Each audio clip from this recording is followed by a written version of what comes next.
Habacuc, chapitre 3. Prière d'Habacuc, le prophète.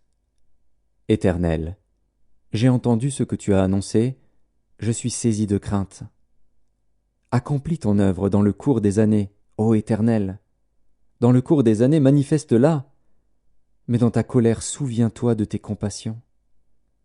Dieu vient de Théman, le Saint vient de la montagne de Paran. Sa majesté couvre les cieux, et sa gloire remplit la terre. C'est comme l'éclat de la lumière. Des rayons partent de sa main. Là réside sa force.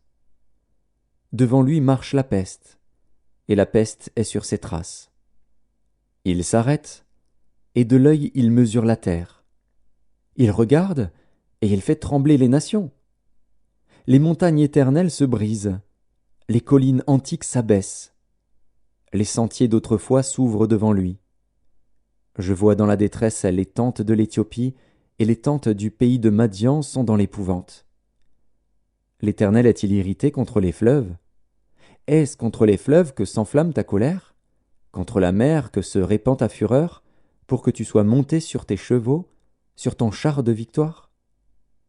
Ton arc est mis à nu. Les malédictions sont les traits de ta parole.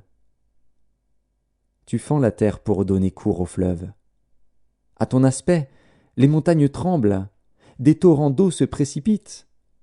L'abîme fait entendre sa voix, il lève ses mains en haut. Le soleil et la lune s'arrêtent dans leur demeure, à la lumière de tes flèches qui partent, à la clarté de ta lance qui brille. Tu parcours la terre dans ta fureur, tu écrases les nations dans ta colère. Tu sors pour délivrer ton peuple, pour délivrer ton oint.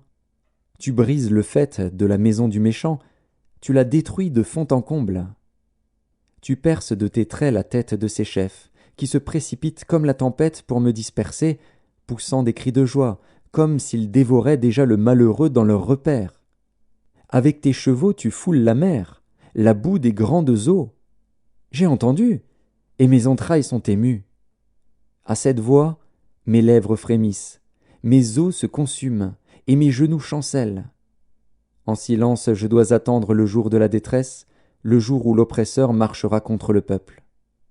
Car le figuier ne fleurira pas, la vigne ne produira rien, le fruit de l'olivier manquera, les champs ne donneront pas de nourriture. Les brebis disparaîtront du pâturage, et il n'y aura plus de bœufs dans les étables.